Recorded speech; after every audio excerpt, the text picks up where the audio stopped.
Right now on Denver 7 News at 6. Overnight, Aurora's controversial solution for homelessness takes another step forward. I'm Denver 7's Christian Lopez. City leaders approved the camping ban, but it's not a done deal just yet. The changes made to it. Plus, an encouraging sign, Colorado's economy is bouncing back. I think things are picking up just a little bit. The number of jobs our state has recovered since the start of the pandemic. There is still that really nice, bright, hopeful attitude. And the Broncos are making plays during their free agency period. The new deal they're working out to help fill the gaps in our defense. The arrival of Russell Wilson came at a price, but nonetheless, it's a price many fans are more than willing to pay. Yeah. Good morning, I'm Micah Smith. And I'm Brian Sanders. Spring training is also back for the Rockies. We're going to hear from them later on. And you'll want to get outside and enjoy one more day of this spring-like warm weather. Katie LaSalle joins us ahead of some changes in our forecast. Yeah, some changes on the way for tomorrow, but this afternoon it is going to be bright, beautiful, and warm. Outside this morning, we're waking up to clear skies. Temperatures in the upper 30s out at DIA. Feels like we're in the high 20s with southwesterly winds sustained around 10 to 15 miles per hour. Just some high clouds off to the west. Dry conditions statewide. Temperatures in the single digits and teens into the mountains, 20s and 30s over the majority of the plains. Taking us through Futurecast will warm up quickly. Plenty of sunshine, 45 degrees right around 9:30, and we'll see daytime highs top out in the low to upper 60s. Denver over northeastern Colorado, 70s down south, where fire danger is elevated just because we have strong winds over the southeastern plains. And then here comes our next storm, increasing cloud coverage by this time tomorrow morning, and snow will start to move into the mountains. It'll be a rain shifting to snow mix here for the metro area, so Colette by Thursday morning could see some slick roadways across town. Air Tracker 7 is officially up. It's my favorite view of your morning commute. Last check, they were near 25 and Thornton. You can see some cars definitely starting to get out on the roads, whether or not you're heading to work or you have the day off because it's spring break. Either way, you might be on the roads this morning. Now take a look here at our CDOT cameras. You can definitely see here on 25, we are starting to see more cars out in the metro, but still your drive times look great here on the map. Most of it in green. You've got some of that typical slowing there on Colfax here. But nothing really too troublesome this morning. People taking it nice and slowly out there. All your drive times, no matter where we go in town, they're in the green. So no need to adjust your routes or anything like that. A lot of people out there early. Thank you, Colette. A controversial issue in Aurora is moving forward. Aurora City Council approved an amended version of their camping ban proposal. Denver 7's Christian Lopez joins us live. Christian, this issue will be back for another vote in 2 weeks. Yeah, it will be, and that's because they added an amendment to it, but it wasn't the one Mayor Kaufman had originally proposed. Now, for the most part, this ordinance will stay the same. The city still has to give people 72 hours notice to move and make sure that there's enough shelter space available.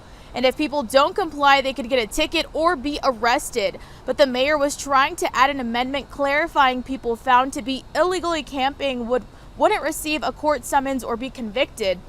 But that proposal didn't get a second in council and it was defeated. But council member Crystal Murillo did introduce an amendment to temporarily store personal belongings cleaned up from these camps.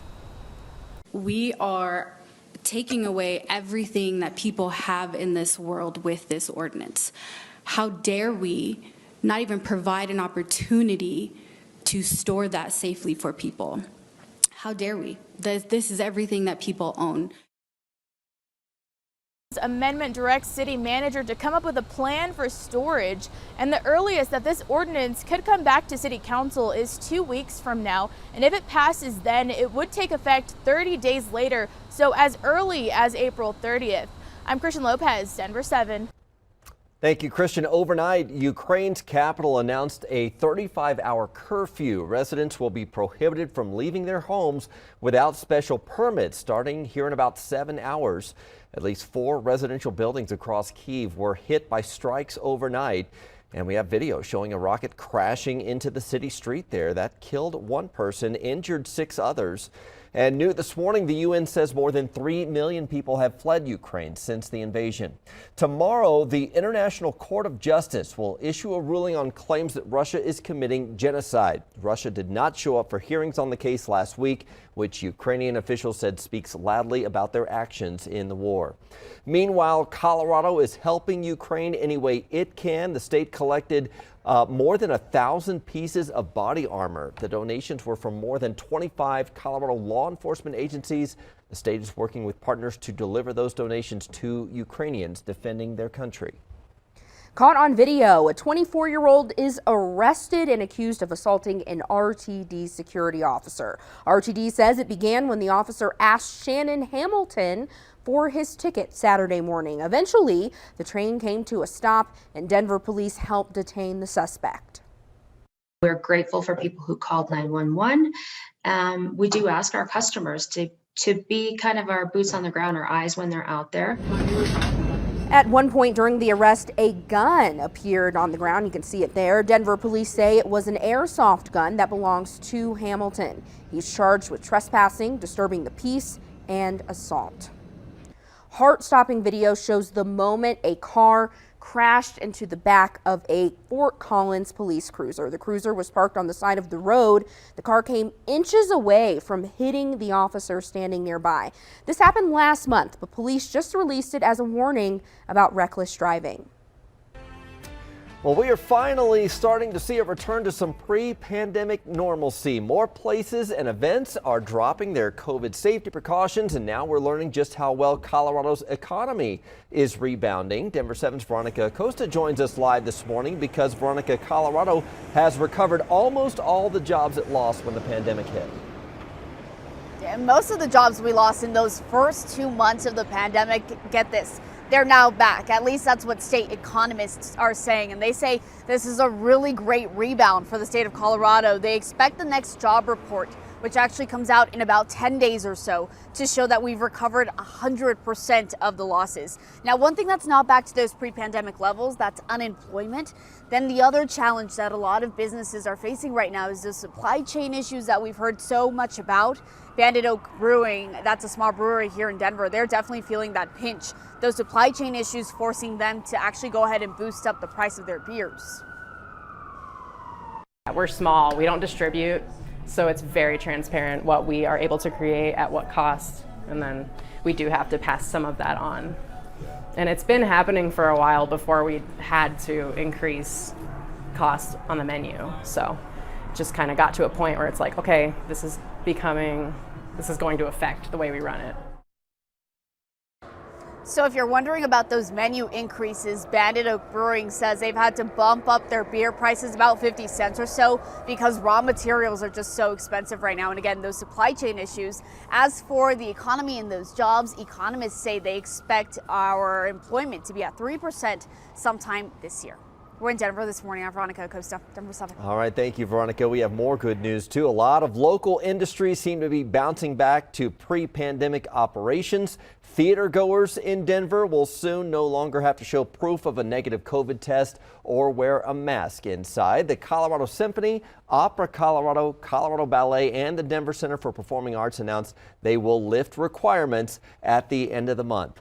And after a 2-year hiatus, Coors' famous Golden Brewery Tour is coming back on Friday. They closed their tours back on March 13th of 2020. There are a few new rules, though. Anyone 6 and older will have to provide proof they've received the COVID-19 vaccine, and group sizes will be limited.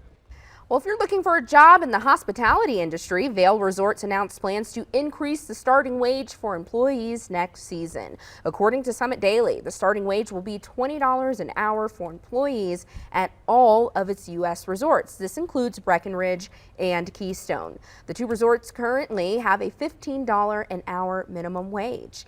And ski resorts in Summit County are busy. They're picking up a lot of snow. Several have passed the 200-inch mark for the season. Those include Breckenridge and Copper Mountain. Katie LaSalle joins us now. And Katie, more snow is on the way for the high country. It is, Micah, but not today. It's going to be sunshine and very mild temperatures, climbing to the upper 40s, spots like Aspen and Vail, which have also extended their seasons. But here comes that next weather maker. It'll start to bring snow to our northern and central mountains and across the metro area for Thursday. More on our snow totals when we come back. And the city's waking up, and you can tell by our roads. Air Tracker 7, this is above 25 and 270 right now. People starting to get out and about. I have everything you need to know on your drive times in the metro right after this. Sounds good, Colette. Rising gas prices are forcing you to pay more for the services you love. The Popular company adding a surcharge. Plus, the Broncos have their quarterback in Russell Wilson. Now they're focusing on defense. We'll introduce you to the linemen who could be suiting up for the orange and blue.